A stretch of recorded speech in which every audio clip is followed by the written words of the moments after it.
जी, तो चलें बच्चे स्टार्ट करते हैं चैप्टर नंबर 7।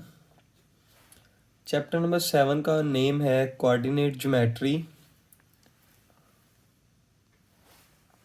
तो सबसे पहले हम देखेंगे कि ज्योमेट्री क्या चीज़ है। ज्योमेट्री एक मैथमेटिक्स की ब्रांच है, ठीक है। तो अब हम देखते हैं कि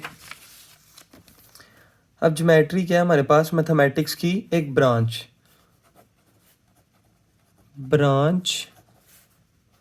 ऑफ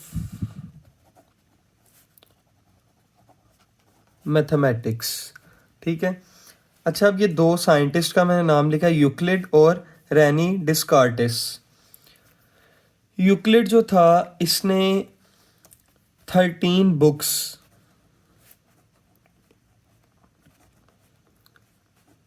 इसके ऊपर लिखी थी। इसने 13 बुक्स लिखी थी किसके ऊपर, ज्योमेट्री के ऊपर, ठीक है। तो उसके बाद रेनी डिस्कार्टिस, ये आपके पास इसका ताल्लुक कहाँ से था, फ्रेंच, ठीक है। फ्रेंच मैथमेटिशियन था ये, और साथ ही फिलोसफर भी था। फ्रेंच मैथमेटिशियन और फिलोसफर। इसने क्या किया था, इसने ज्योमेट्री के अंदर अलजेब्रिक मेथड्स लेकर आया था। ये ज्योमेट्री में क्या लाया था, अलजेब्रिक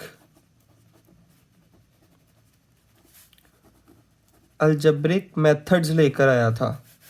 ये जो चीज़ें मैं आपको बता रहा हूँ ये आपके एमसीक्यूज के लिए हैं। देखें, ज्योमेट्री क्या है, ब्रांच ऑफ मैथमेटिक्स में दो साइंटिस्ट आए थे, यूक्लिड और रेनी डिस्कार्टस। यूक्लिड ने क्या किया था, 13 बुक्स बनाई थी, इनके ऊपर स्टडी की थी उसने ज्योमेट्री के ऊपर। रेनी डिस्कार्टस फ्रेंच मैथमेटिशियन भी था, फिलोसफर भी था।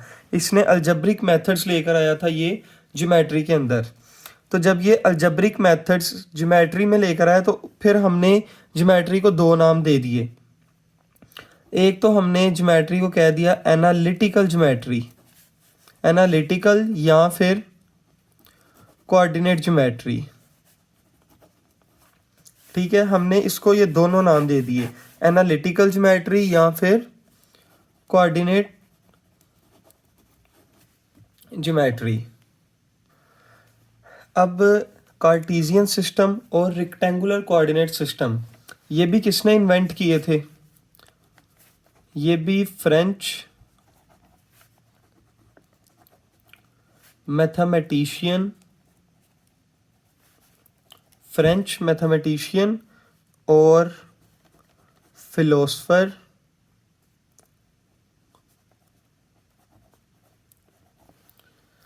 नाम क्या था उसका, रेनी डिस्कार्टिस। इसी ने ये दोनों भी इन्वेंट किए। और इसने इन्वेंट जब किए थे, आप अपनी बुक का पेज नंबर ओपन करें 124। पेज नंबर 124 के ऊपर इम्पोर्टेंट इंफॉर्मेशन है आपके पास। अब आप उसके उस पैराग्राफ में जो लिखा हुआ है मैं आपको वो बताने लगा हूँ। उस पैराग्राफ में ये लिखा है कि एक दफ़ा ये जो साइंटिस्ट था रेनी डिस्कार्टिस, ये बेड के ऊपर लेटा हुआ था। तो इसने ऊपर देखा सीलिंग पे कि जो हमारे पास एक मक्खी है वो सीलिंग के ऊपर ना मूव कर रही है। तो इसने वो देखते हुए, जब इसने वो देखा कि वो क्रिस क्रॉस मूवमेंट कर रही है, यानी जो मेरे पास क्रिस क्रॉस मूवमेंट होती है ना, उसको कहते हैं कि किसी चीज़ों या लकीरों के को काटना। अब उसने सीलिंग की तरफ देखा था तो सीलिंग के ऊपर जो डिज़ाइन बना था, जो मक्खी थी वो उसको काट रही थी, तो इसलिए उसके जहन में ये आइडिया आया। जी बिल्कुल, आप इस वक्त वही सोच रहे हैं कि न्यूटन के सर के ऊपर सेब गिरा तो उसने न्यूटन के लॉ इन्वेंट कर दिए।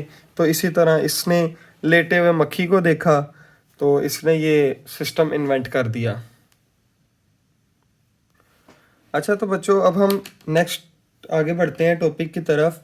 अब हमारा सबसे पहले काम हमें कोऑर्डिनेट प्लेन के बारे में समझना होगा। अब जो प्लेन है वो क्या होता है, लेट्स सपोज अगर दो लाइन कहीं भी मीट कर गई हैं, ये दोनों लाइन आपस में मीट कर गई और इनके जो दरमियान वाला हिस्सा है, यानी जो हिस्सा कवर हो रहा है, जिस हिस्से को ये कवर कर रही है वो सारा प्लेन कहलाएगा, ठीक है। अब कोऑर्डिनेट प्लेन क्या है? कोऑर्डिनेट प्लेन हमारे पास ये आ जाता है, इसमें 4 कॉर्नर्स आ गए हैं। देखें, एक हिस्सा ये, एक हिस्सा ये, एक हिस्सा ये और एक हिस्सा ये, तो इसको हम कहते हैं कोऑर्डिनेट प्लेन। इसके अंदर इस वाली लाइन को हम कहते हैं एक्स एक्सिस, जो कि पॉजिटिव एक्स एक्सिस है। इस वाली लाइन को एक्स एक्सिस लेकिन नेगेटिव, ये वाला वाई एक्सिस और ये वाई नेगेटिव। ये पूरी हॉरिजॉन्टल लाइन हमारे पास एक्स एक्सिस है, पूरी वर्टिकल लाइन हमारे पास वाई एक्सिस है। अब एक्स एक्सिस के ऊपर जो वैल्यूज़ आती हैं वो पॉजिटिव ही होती हैं। इधर 1 लिखता हूँ मैं, 2, 3, 4, 5, 6, ये सो ऑन चलती जाएंगी। अच्छा, y की जो वैल्यू पॉजिटिव 1, 2, 3, 4, 5, 6, ये x और y की वैल्यू पॉजिटिव हैं, और इस तरफ -1, -2, -3, -4, -5 और सो ऑन चलती जाएंगी। इसी तरह -1, -2, -3, -4 और -5। अच्छा, ये एक्स एक्सिस पॉजिटिव, ये वाई पॉजिटिव, ये एक्स नेगेटिव, ये वाई नेगेटिव, और ये जो दरमियान वाला होता है इसको हम ओरिजिन बोलते हैं। यानी इधर हमारे पास 0, 0 पॉइंट होता है, एक्स भी 0, 0 कोऑर्डिनेट है, एक्स भी हमारे पास 0 है और वाई भी हमारे पास 0 है। तो अब हमारे पास कितने टोटल हिस्से हैं? 4। इसको हम बोलते हैं फर्स्ट क्वाड्रेंट। क्या बोलते हैं? First quadrant. ये हमारे पास है सेकंड क्वाड्रेंट, और ये हमारे पास है थर्ड क्वाड्रेंट, और ये हमारे पास है फोर्थ क्वाड्रेंट। तो अब देखें, फर्स्ट क्वाड्रेंट के अंदर हमारे पास x की वैल्यूज़ क्या हैं? पॉजिटिव, और y की वैल्यूज़ क्या हैं? पॉजिटिव। इसका मतलब ये हुआ हमारे पास जो x है वो भी पॉजिटिव है और y भी हमारे पास पॉजिटिव है। ये किस क्वाड्रेंट में होता है? ये फर्स्ट क्वाड्रेंट में है। अच्छा, अब इसमें देखें, इसमें y वाली लाइन क्या है? पॉजिटिव, लेकिन x वाली लाइन नेगेटिव है। मतलब x हमारे पास नेगेटिव है और y हमारे पास पॉजिटिव है। थर्ड क्वाड्रेंट में आ जाए, थर्ड में क्या है? x नेगेटिव और y नेगेटिव, यानी इसमें x की वैल्यूज़ भी नेगेटिव हैं और y की वैल्यूज़ भी नेगेटिव हैं। इस चौथे क्वाड्रेंट में हम देखें तो x पॉजिटिव है और y नेगेटिव, x पॉजिटिव और y नेगेटिव। ये जो साइन लगाए मैंने लेस देन और ग्रेटर देन के लगाए हैं। ग्रेटर देन का मतलब है x 0 से बड़ा होगा, और लेस देन का मतलब है x 0 से छोटा होगा। जो 0 से छोटी वैल्यू होती है वो नेगेटिव में चले जाती है। अच्छा, आप देखें, अब ऐसे वैल्यू लिखी होती है x और y, इनको ऑर्डर्ड पेयर की फॉर्म में लिखा होता है। किस फॉर्म में? ऑर्डर्ड पेयर की फॉर्म में, या हम इनको कोऑर्डिनेट्स भी बोल सकते हैं। कोऑर्डिनेट्स हमेशा जो पहली वैल्यू होगी वो x की होगी और दूसरी वैल्यू y की होगी। मसलन अब मैं 4 और 5 का ऑर्डर्ड पेयर लिखता हूँ। इसमें जो पहली वैल्यू है वो x की है और दूसरी वैल्यू y की है। ठीक है, अब देखें, हमारे पास x भी पॉजिटिव है और y भी पॉजिटिव है। इसको देखते हुए मैं आपसे पूछता हूँ कि क्वाड्रेंट कौन सा है। तो भी हमने पीछे देखा है कि x और y जिसमें पॉजिटिव हो वो कौन सा क्वाड्रेंट है? फर्स्ट क्वाड्रेंट है, क्योंकि x भी पॉजिटिव, मैंने पॉइंट क्या लिया है? x4 और y5। देखें, x4 ये वाला है और y5 ये वाला है, तो कहीं वो पॉइंट अगर हम उनको मैच करें तो वो ये वाला पॉइंट कहीं बनेगा कि 4 और 5, तो ये अभी पहले क्वाड्रेंट में रहा है।